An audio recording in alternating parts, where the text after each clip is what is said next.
wabarakatuh. Selamat pagi semuanya.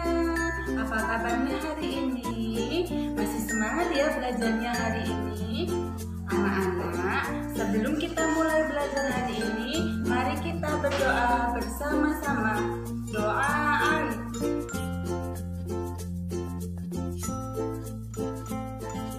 berdoa selesai. Hari ini kita akan belajar tentang tema 6, subtema 2, perubahan energi, pembelajaran 1, 2, dan 3. Kita simak bersama-sama ya. Energi tidak dapat diciptakan oleh manusia. Energi juga tidak dapat dimusnahkan. Energi hanya dapat diubah dari satu bentuk ke bentuk lainnya. Bagaimanakah perubahan energi terjadi? Bagaimana manusia memanfaatkan perubahan energi tersebut? Ayo kita pelajari bersama. Judulnya perubahan energi. Lani sedang membantu ibu di dapur. Lani memperhatikan kompor yang sedang menyala. Lani bertanya kepada ibu, bagaimana kompor itu dapat menyala? Kompor dapat menyala karena ada bahan bakarnya. Bahan bakar yang sering digunakan untuk kompor adalah minyak tanah dan gas. Energi pada minyak tanah dan gas adalah energi kimia. Minyak tanah diserap oleh sumbu kompor. Sumbu kompor disulut api hingga menyala. Pada saat kompor menyala, terjadi perubahan dari energi kimia menjadi energi panas. Saat kompor gas menyala, juga terjadi perubahan energi kimia menjadi energi panas. Perubahan energi juga terjadi di dalam tubuh. Makanan merupakan sumber energi kimia di dalam tubuh. Makanan tersebut diolah menjadi sari-sari makanan. Sari-sari makanan diubah menjadi energi. Karena energi inilah seluruh bagian tubuh dapat bekerja. Mata, mulut, tangan, dan kaki dapat bekerja karena adanya energi. Begitu pula bagian-bagian tubuh lainnya. Benny makan memperoleh energi. Makanan diolah menjadi energi untuk bergerak.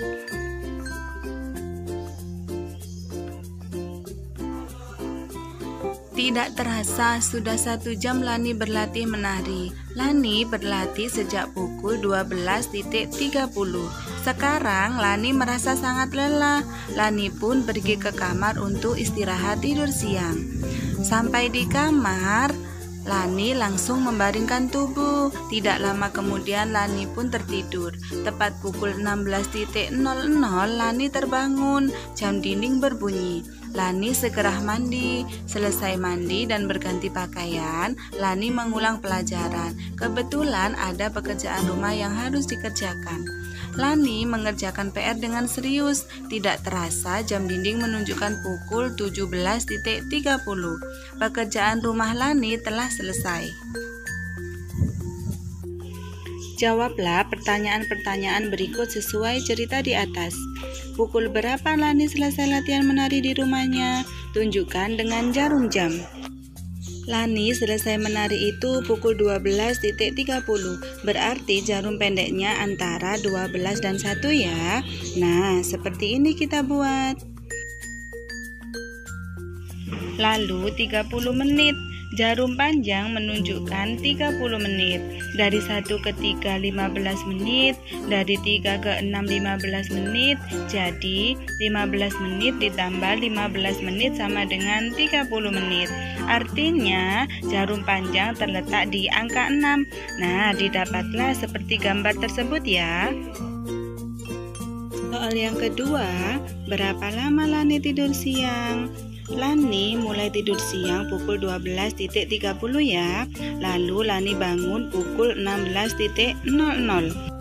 Sekarang kita hitung berapa jaraknya antara 12 ke 16. Kita buat angkanya terlebih dulu ya. 12, 13, 14, 15, dan 16. Dari 12 ke 13 itu 1 jam, 13 ke 14 juga 1 jam, 14 ke 15 juga 1 jam, 15 ke 16 1 jam. Artinya semuanya ada 4 jam. Tinggal kita tambahkan 30 menit, jadilah 4 jam 30 menit. Lani tertidur selama 4 jam 30 menit. Yang ketiga, berapa lama Lani mengerjakan pekerjaan rumah? Lani mulai pukul 16.00 saat Lani terbangun. Lalu ia selesai sekitar pukul 17.30. Lani selesai mengerjakan PR. Kita buat angkanya terlebih dulu ya. 16, 17. Dari 16 ke 17 itu 1 jam. Artinya semuanya ada 1 jam. Tinggal kita tambahkan 30 menit. Jadilah 1 jam 30 menit. Jadi Lani mengerjakan pekerjaan rumah selama 1 jam 30 menit. Setelah melakukan kegiatan jasmani, badan kita akan terasa lelah. Energi perlu dikembalikan lagi. Istirahat sejenak dan minum air putih dapat menyegarkan kembali tubuh kita. Perubahan energi bukan hanya terjadi di dalam tubuh manusia. Perubahan energi dapat dilihat dari peralatan yang kita gunakan sehari-hari. Pelajarilah lebih lanjut contoh perubahan energi.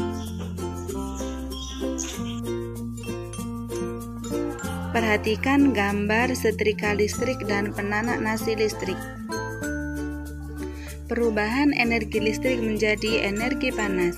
Peristiwa perubahan energi ini dapat terjadi pada setrika listrik. Saat kabel setrika diberi aliran listrik, seketika itu energi listrik berubah menjadi energi panas. Peristiwa yang sama juga terjadi pada kompor listrik dan penanak nasi listrik.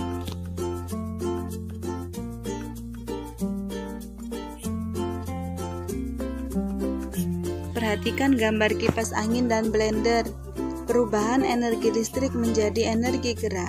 Perubahan energi lainnya adalah perubahan energi listrik menjadi energi gerak. Lihatlah gambar alat-alat berikut. Saat menggunakan peralatan tersebut, terjadi perubahan energi listrik menjadi energi gerak. Perhatikan gambar ibu memasak dan lampu minyak. Perubahan energi kimia menjadi energi panas. Contoh perubahan energi kimia menjadi energi panas dapat dilihat pada kompor minyak tanah. Sebelum digunakan, kompor diisi dengan minyak tanah terlebih dahulu. Kompor dinyalakan dengan api, timbullah panas. Dengan energi panas itu, kita dapat memasak nasi, memasak air, menggoreng ikan, dan lain-lain. Energi kimia lainnya adalah gas. Gas dapat digunakan untuk menyalakan kompor. Saat kompor gas menyala, terjadi perubahan energi kimia menjadi energi panas. Ada gambar drum dan kentongan. Perubahan energi gerak menjadi energi bunyi. Contoh perubahan energi gerak menjadi energi bunyi dapat kita lihat saat seorang pemain drum memainkan alat musik drumnya. Ia menggunakan energi geraknya untuk membunyikan drum. Contoh lainnya yaitu saat kentongan dipukul. Energi gerak pemukul kentongan berubah menjadi energi bunyi. Masih banyak contoh perubahan energi lainnya. Kamu dapat mempelajarinya dengan banyak-banyak membaca buku ya. Minggu lalu, siswa kelas 3 berkunjung ke Waduk Jatiluhur. Waduk tersebut terletak di Purwakarta, Jawa Barat. Murid-murid senang sekali.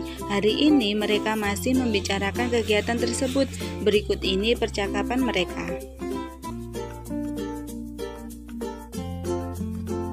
Selamat pagi teman-teman. Sapa Siti kepada teman-temannya. Selamat pagi juga Siti, sahut teman-teman Siti.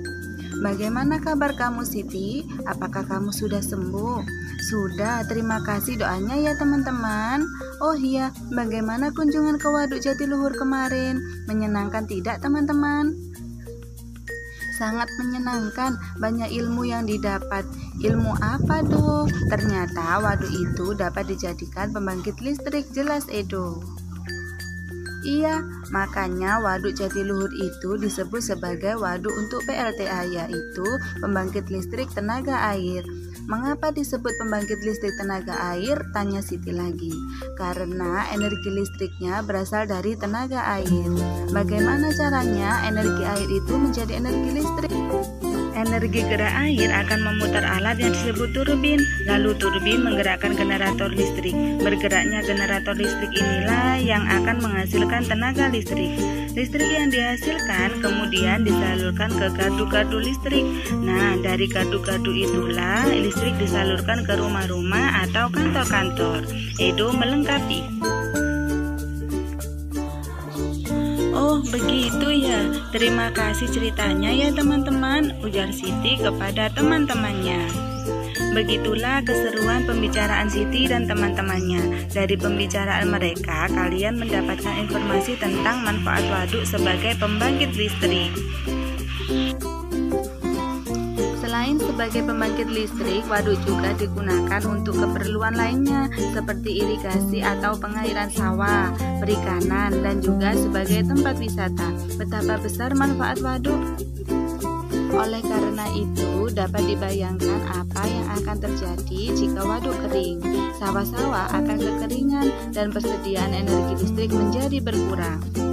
Selesai latihan menari, Lani dan teman-teman berlatih berhitung.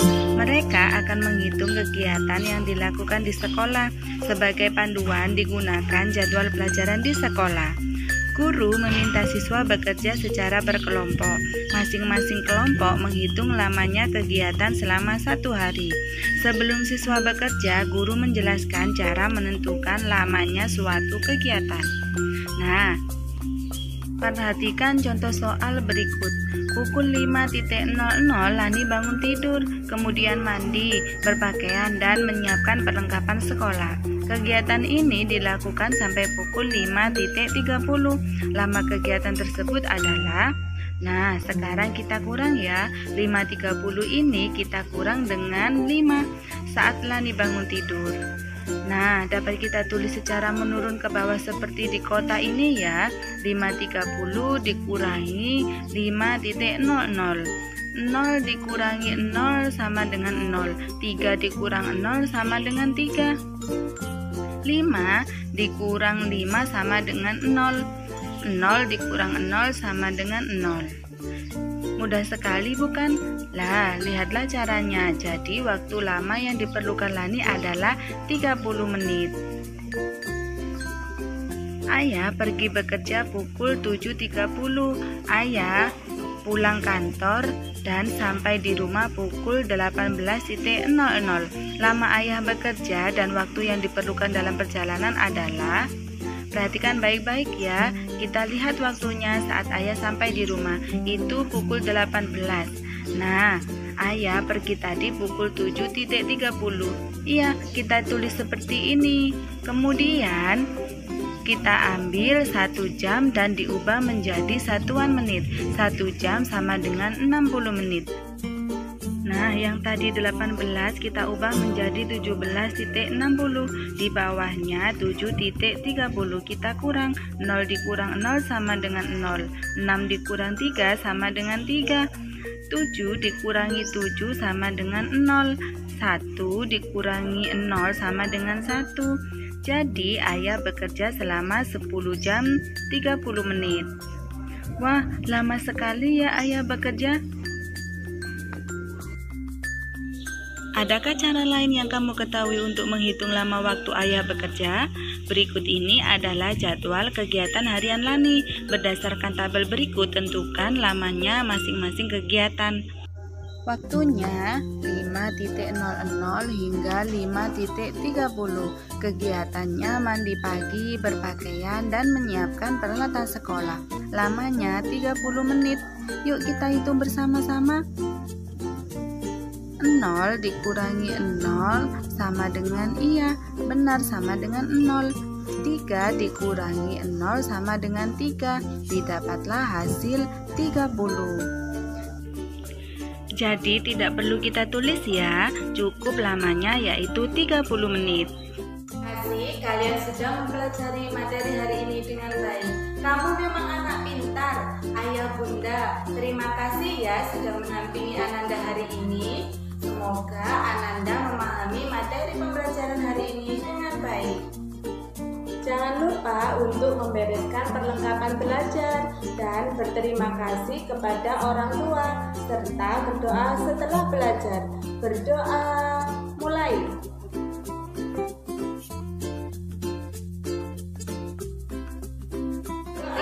Selesai. Terima kasih. Sampai jumpa di pembelajaran selanjutnya. Dadah. Wassalamualaikum warahmatullahi wabarakatuh.